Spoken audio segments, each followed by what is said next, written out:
হুজুর আমার তাবু তৈরি করলেন আল্লাহ নবীর আগমনে।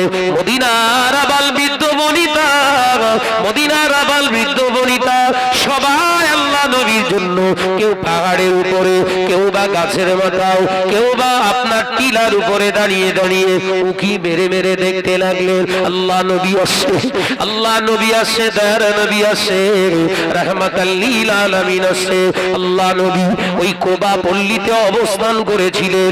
কোন রিওয়ায়েতে আছে 5 দিন, কোন রিওয়ায়েতে আছে 4 দিন। আল্লাহ নবী ওখানে অবস্থান কালেতে দয়ার নবী রাহমাতাল লিল আলামিন ওখান থেকে একটা মসজিদ বানিয়েছিলেন। ওই মসজিদের নাম হলো মসজিদে কোবা। হাজী সাহেবরা জানা গিয়েছেন, দেখবেন মদিনার জমিন থেকে ওই কোবা পল্লীতে যে কোবা আপনার মসজিদে কোবা অবস্থিত, হাদিস পাকের ভিতরে পাওয়া যায়। আল্লাহ নবী পাক জবানে জানিয়ে দিল, যারা কোবা মসজিদে কোবায় যে 2 রাকাত নামাজ আদায় করবে, আল্লাহ পাক ওই উম্মতের নামায় আমলে একটা মকবুল উমরা হজের সওয়াব দান করে দেবে।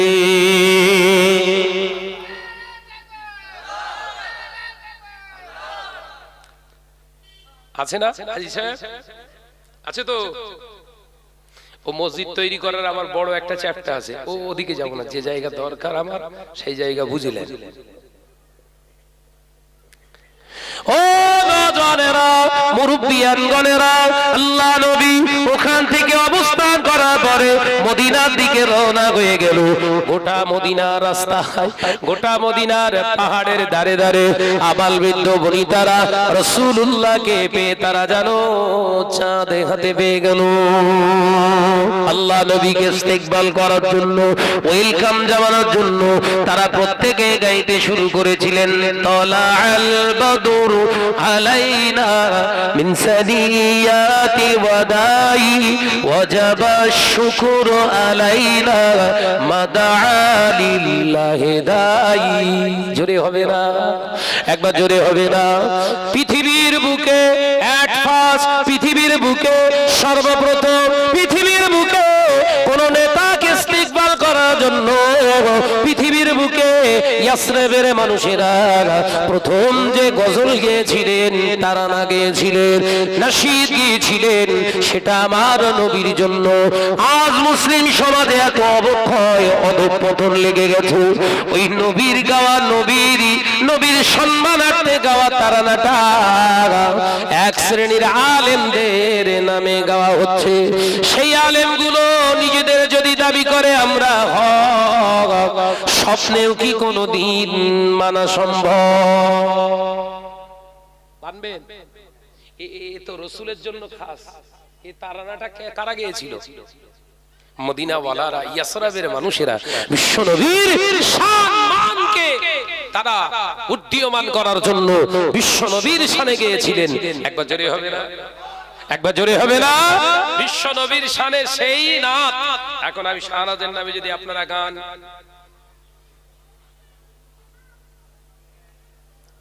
নবীর সমপরিমাণে ওই তারানা আমাদের জন্য হালাল না হারাম? এই জোরে বলেন। এগুলো আমাদের ক্লিয়ার হতে হবে। দাদা পীর রহমাতুল্লাহ আলাইহি মুজাদ্দিদ ছিলেন, তাই তো নাকি? যুগ সংস্কারক ছিলেন। দাদা হুজুরের শানেও তো গাওয়ার দরকার। কি বলছেন? কথা বলে না তো? দাদা হুজুরের সময়ও হিজরত হয়েছে, আপনারা শোনেননি বোধহয়। বলবে একটুখানি বলবো? আবার এই সব লাইভ দেখছে, আবার শুনে হয়তো কোনো মৌলী সাহেব বলবেন শুধু ঘটনা বলে। দাদা হুজুরের জীবনে শুনেছেন হিজরত করেছিলেন? শোনেননি বোধহয়, একটু বলবো?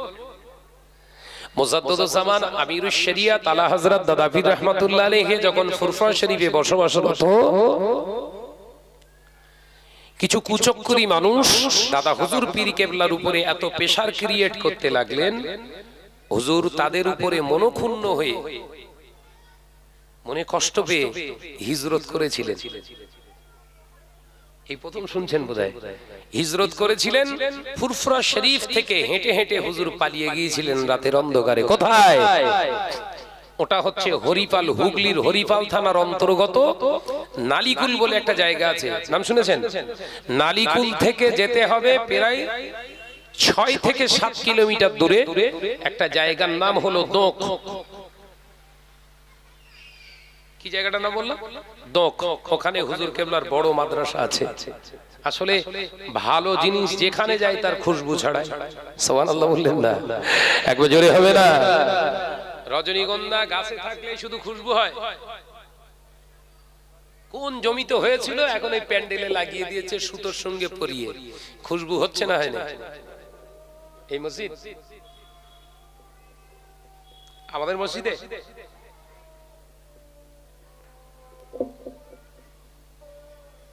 আল্লাহু আকবার।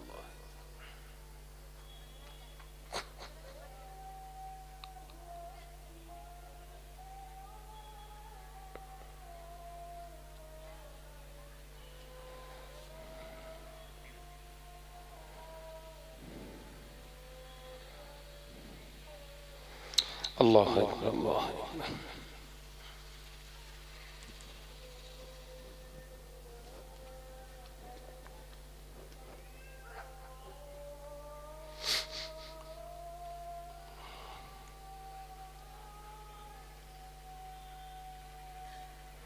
আশহাদু আল্লা ইলাহা ইল্লাল্লাহ।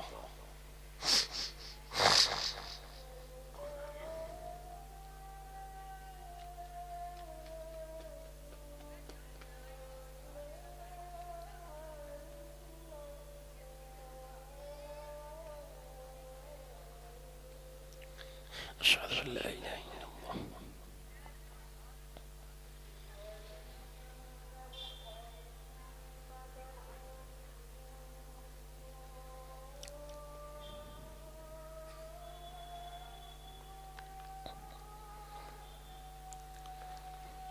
أشهد أن محمدا رسول الله.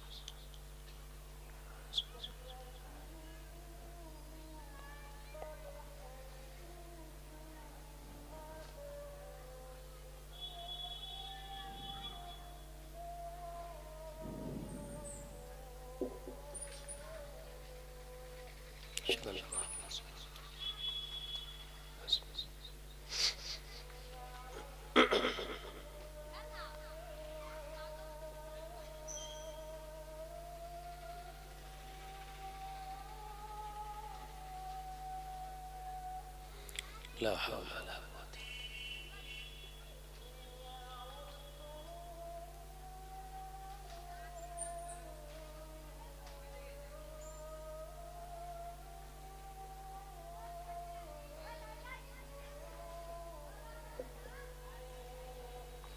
لا حول ولا قوة.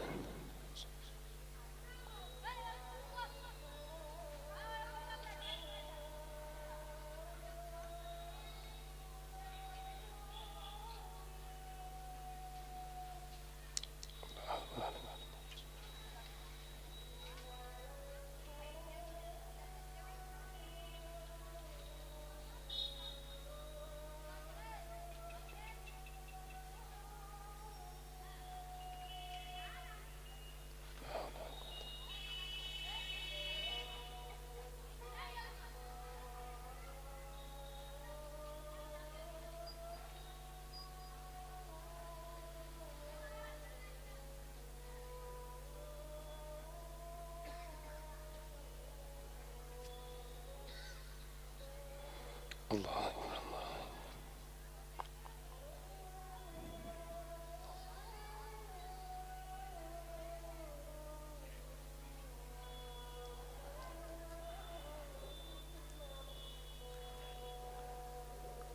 لا إله إلا الله رسول الله.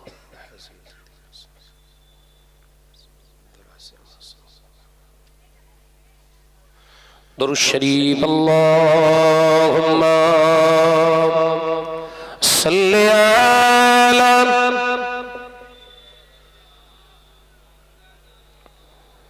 একটু প্রাণ খুলে পড়ো বাবু। ওয়ালা আলি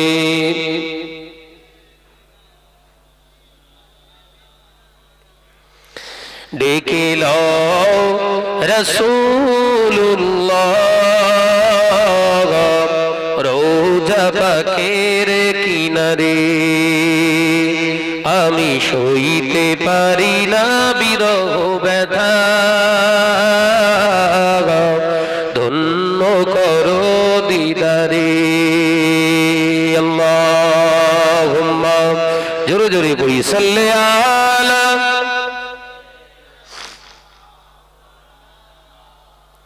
ওয়া আলা আলি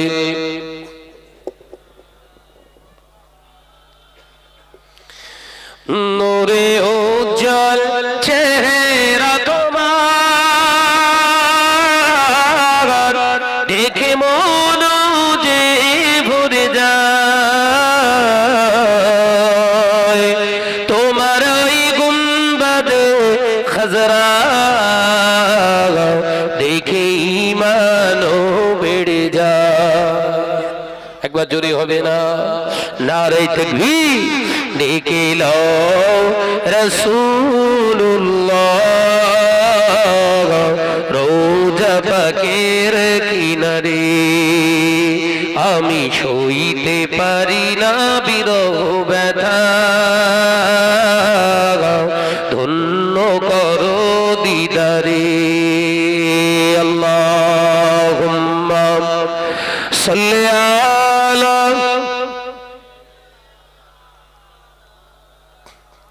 আওয়াজ দিয়ে পড়ো বাবা, আওয়াজ দিয়ে পড়ো, আলা আলি।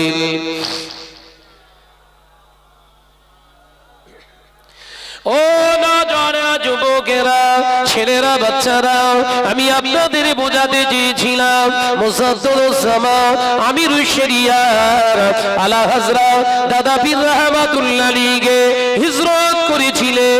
হুজুর আমার তোকে গভীর জঙ্গলের ভিতরে, হুজুর আমার ফাঁকা মাঠের ভিতরে, মাঠের একটি সাইডে জঙ্গল, হুজুর ওই জঙ্গলের ভিতরে ইবাদত বান্দেগিতে কাটাতে লাগলেন। একদিন দুদিন নয়, হুজুর আমার একটানা 40 দিন ওখানে অবস্থান করেছিলেন। এ নজরা যুবকেরা, যে দুষ্ট প্রকৃতির মানুষেরা মুসাদ্দুজ্জামানের উপরে অন্যায় ভাবে নিপীড়ন করেছিলেন, হুজুরের উপরে অত্যাচার করেছিলেন, হুজুরের উপরে পাশবিক অত্যাচার করার কারণে হুজুর মনে কষ্ট পেয়ে চলে গিয়েছিলেন। এই মানুষগুলো এলাকায় ক্ষতিগ্রস্ত হতে শুরু হয়ে গেল, কঠিন মহামারী শুরু হয়েছিল। ও নজনেরা, স্বপ্ন যোগে বড় বড় বড় বড় মানুষগুলো আল্লাহওয়ালারা স্বপ্ন দেখে বলতে লাগলেন, এই ফুরফুরা জমিনে এই মহামারী ততদিন পর্যন্ত ঠান্ডা হবে না যতদিন না আল্লাহর মুখাম্মান আলেম, আল্লাহর প্রকৃত মাহবুব আঘাত প্রাপ্ত হয়ে এখান থেকে চলে গিয়েছে, সে যতদিন না জমিনে ফিরে আসে আমার আল্লাহ এই গজবটা আর বন্ধ করবে না। ফুরফুরা এই সমস্ত দুষ্ট প্রকৃতির দলের মানুষগুলা খুঁজে খুঁজে মুসাদ্দুজ্জামানকে দোক শরীফ থেকে খুঁজে বার করেছিলেন, হুজুরের হাতে পায়ে ধরে আবার ফুরফুরা শরীফে হাজির করেছিলেন। জোরে বলুন সুবহানাল্লাহ।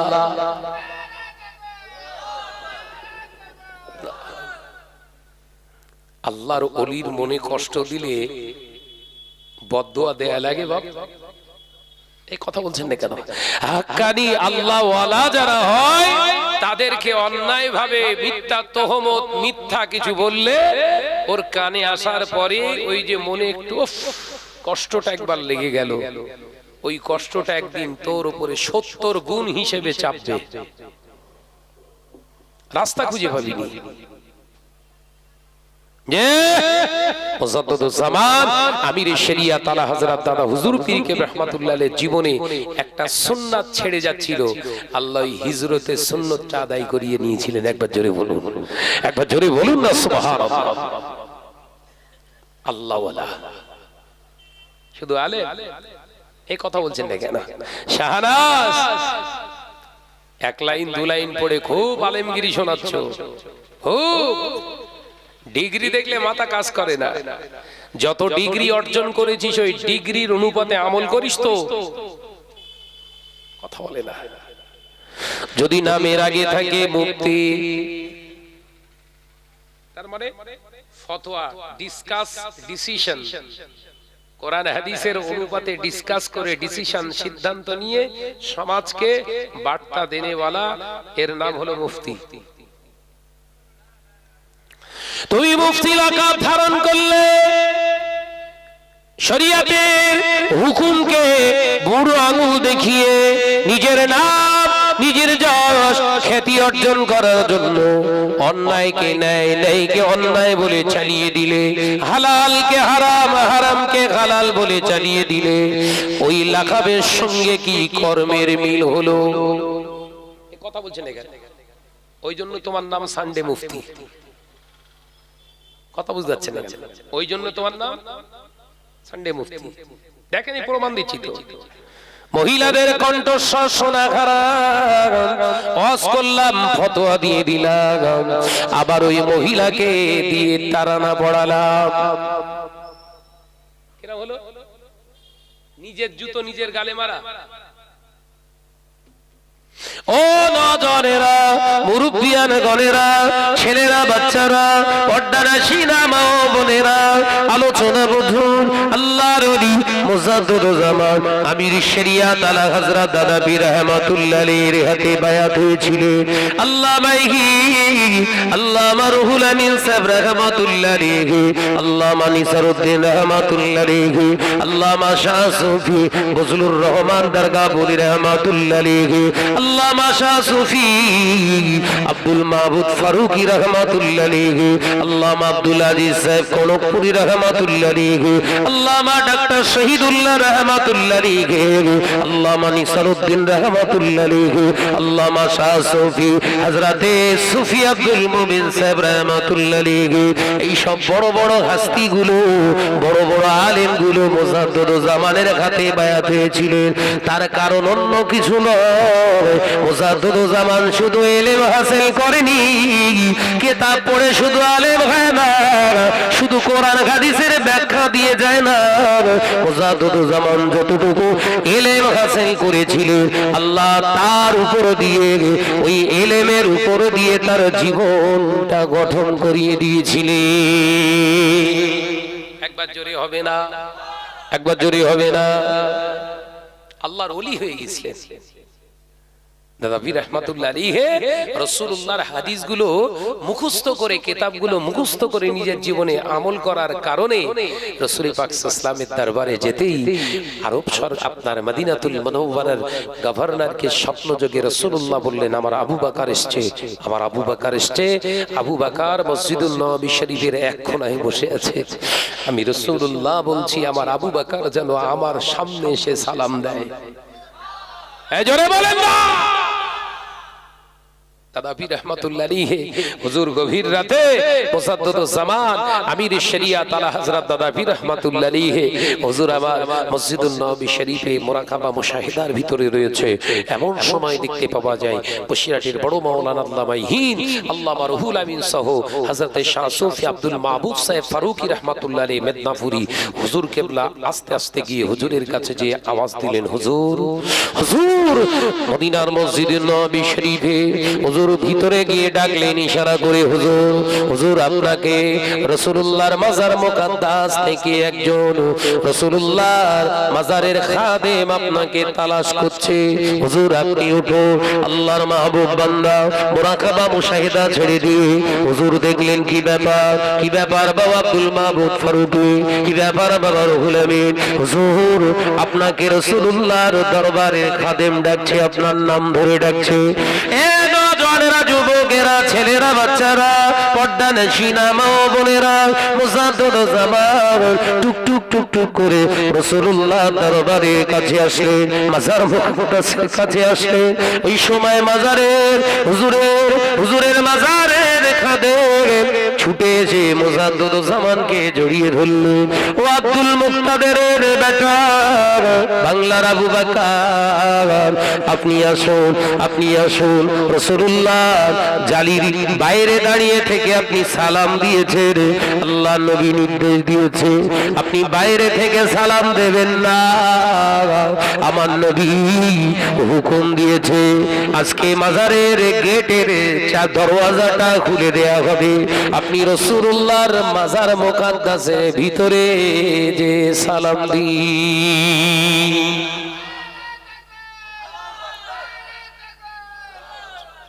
কি ভাবছেন? আলেম হলেই হবে নাকি?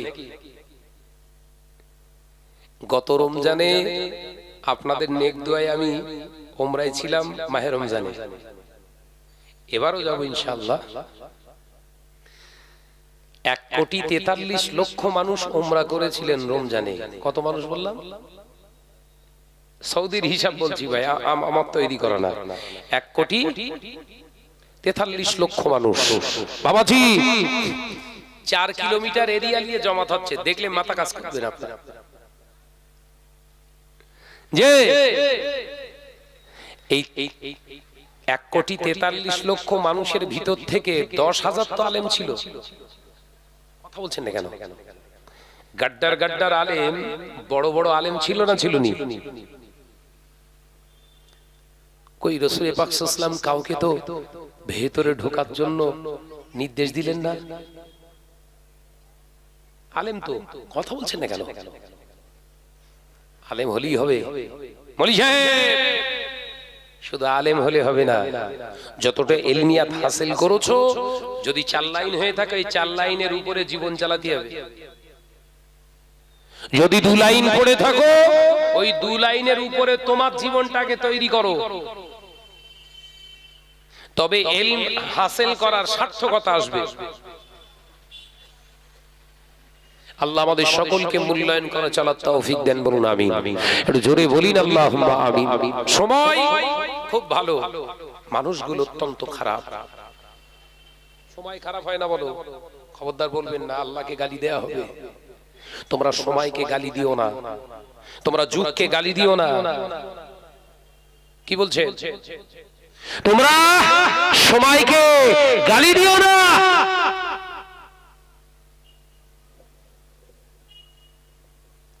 কারণ সময় নির্ধারণ করি আমি আল্লাহ।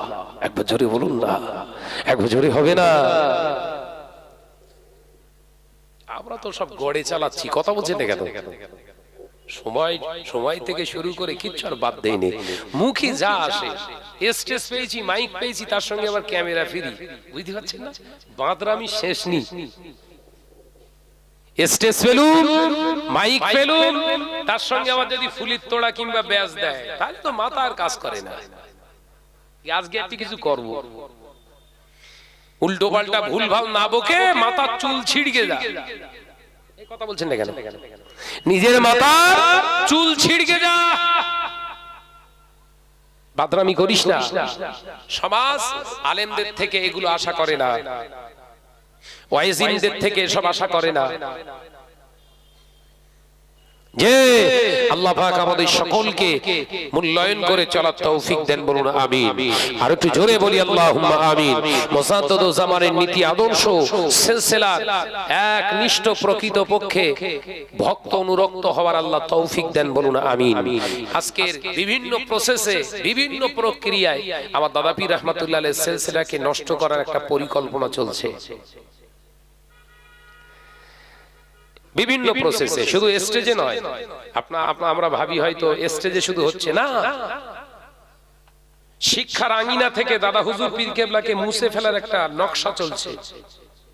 শিক্ষা বড় বড় শিক্ষা কেন্দ্র তৈরি হচ্ছে, দাদা হুজুর পীর কেবলার নীতি আদর্শ এই প্রতিষ্ঠানে আর নেই। এই কথা বলছে না কেন? তারা তাদের মতো করে চালাতে চাইছে, কারণ তাদের মেন হেড জায়গা বাইরে, অন্য জায়গা থেকে তারা সেই সব সিলেবাস, সেই সব কথাবার্তা পাঠ্যপুস্তক আকারে এখানে পাঠিয়ে দিচ্ছে। আমাদের ঘরের বাংলার ছেলে, এরা কাদের ঘরের ছেলে?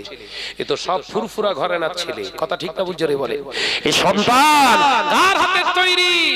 মুসাদ্দাদুজ জামানের তৈরি করা এই বাগান, সব মুসাদ্দাদুজ জামান দাদা হুজুর পীর কেবলা রাহমাতুল্লাহ আলাইহির কলবি সন্তান। একবার জোরে বলবেন না?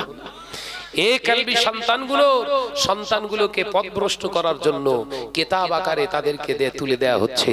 কারণ ওরা যখন কোরআন তেলাওয়াত করবে, ওরা যখন হাদিস তেলাওয়াত করবে, ওরা যখন সারা শরীয়তের আওয়াজ তুলবে, ওদেরকে জিজ্ঞাসা করবে কোথা থেকে পড়াশোনা করেছিস? এত সুন্দর শিক্ষা, এত সুন্দর এডুকেশন, এত সুন্দর কিরাত কোথা থেকে শিখলি? ওই ছেলেটা একবারও বলবে না দাদা পীর রহমাতুল্লাহ আলাইহির সিলসিলা, দাদা পীর রহমাতুল্লাহ আলাইহির অনুসারী চালাওয়া, দাদা পীর রহমাতুল্লাহ আলাইহির নীতি আদর্শ মেনে চালাওয়া এই প্রতিষ্ঠান মাদ্রাসা থেকে শিখেছি। বলবে? এই কথা বলছেন না কেন? বলবে? বলবে না। কি বলবে? অমুক মাদ্রাসা, অমুক অমুক কোম্পানি পরিচালিত এই মাদ্রাসা থেকে আমরা শিখেছি। তখন বলবে কি সত্যি ওরা কাজ করছে। তাহলে আপনার এই সত্যি ওরা কাজ করছে এইটা স্বীকার করলেন যখন আপনি, দাদা হুজুর পীর কেবলা যে কাজ ঠিক করিনি, ওরা ঠিক কাজ করছে এর দ্বারা প্রমাণ করে নিলেন। কোথায় ঘা মেরেছেন বুঝতে পেরেছেন? না, আমার আলোচনা বুঝতে পারছেন না?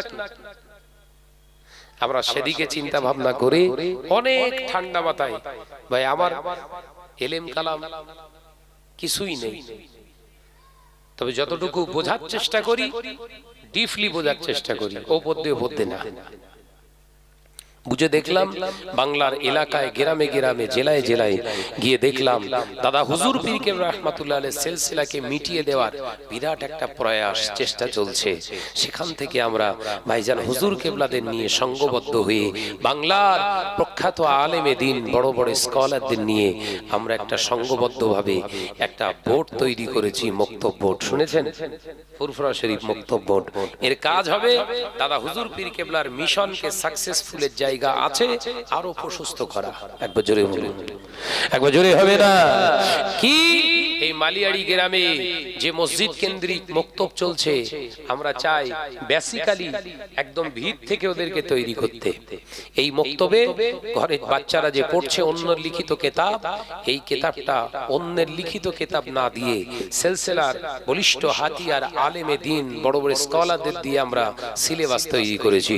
ওই সিলেবাসটা যদি আপনার বাচ্চারা পড়ে, ওই কিতাবটা যদি পড়ে, তাহলে আগামী দিন কোন ভণ্ড মলি সাহেব, কোন ভণ্ড বক্তা যদি চাতুরতার সঙ্গে সিলসিলা বিরোধিতা করে, ওই ছোট বাচ্চাদের চোখে ধরা পড়ে যাবে। কথা ঠিক না ভুল জোরে বলে? ধরা পড়বে না? পড়বে না? ওই বাচ্চাটা উঠে দাঁড়াবে, দাঁড়ান আপনি যে কথাটা বললেন, কই আমরা দাদা হুজুর পীর কেবলার ইতিহাস থেকে, দাদা হুজুর পীর কেবলার সিলেবাস থেকে তো আমরা পাইনি। তাহলে কথাটা নিশ্চয়ই আপনার তৈরি করা কিংবা আপনার কোন কোম্পানির কথা। প্রতিবাদ করতে পারবে না? পারবে না? সেদিকে খেয়াল করে হুজুর কেবলাদের নিয়ে আমরা একটা এই বোর্ড চালাচ্ছি। এই বোর্ডের সভাপতি হলেন পীর আল্লামা শাহ সুফি ওমর সিদ্দিকী চাচাজান হুজুর কেবলার ছোট সাহেবজাদা আলহাজ হযরত মাওলানা পীরজাদা ভাই সানাউল্লাহ সিদ্দিকী ভাইজান হুজুর কেবলা, এবং এই বোর্ডের ডাইরেক্টর পরিচালক হলেন শাহ সুফি পীর আল্লামা ইউসুফ সিদ্দিকী চাচাজান হুজুর কেবলার মেজো সাহেবজাদা আলহাজ হযরত মাওলানা ভাই জুনায়েদ সিদ্দিকী ভাইজান হুজুর কেবলা, তিনি হলেন ডাইরেক্টর। আমি গুনাহগার নগণ্য খাদেম হিসাবে বোর্ডের সঙ্গে যুক্ত আছি। এরকম বহু খাদেম, যোগ্যতা সম্পন্ন আলেমে দিন, বড় বড় স্কলার, কেউ মাদ্রাসার সুপারিনটেন্ডেন্ট, সরকারি মাদ্রাসার কেউ বড় বড় শিক্ষক পদে রয়েছে, বড় বড় কলেজের পদে রয়েছে, ইউনিভার্সিটির প্রফেসর পর্যন্ত আলহামদুলিল্লাহ আমাদের বোর্ডের ভিতরে আছে। আমি চাই মালিয়াড়ি গ্রামে আমাদের ফুরফুরা শরীফের একটা মক্তব চলুক। কি বলছেন আপনারা? যে মক্তবটা আছে মসজিদের সঙ্গে যেভাবে চলছে চলবে, শুধু পাঠ্যসূচিটা ওর পাঠ্যসূচিটা সিলেবাসটা আমরা দেবো। ওই কিতাবটা সরিয়ে রাখেন, ও ভালো, যেটা পড়ছে ওটা ভালো, তবে ঘরের জিনিস তো আরো ভালো হবে। কথা বলছেন না কেন? পরের দেওয়া ভালো আর নিজের বাপের দেওয়া ওটা ভালো হবে না? ভালোর ভালো, ভালোর ভালো। অর্থাৎ আপনারা সচেতন হন। আল্লাহ আমাদের সকলকে বোঝার তৌফিক দেন, বলুন আমিন। একটু জোরে হবেন আল্লাহুম্মা আমিন। মহব্বতের সঙ্গে জিকির করেন লা ইলাহা ইল্লাল্লাহ। আওয়াজ তোলো তোলো, লা ইলাহা ইল্লাল্লাহ, লা ইলাহা ইল্লাল্লাহ,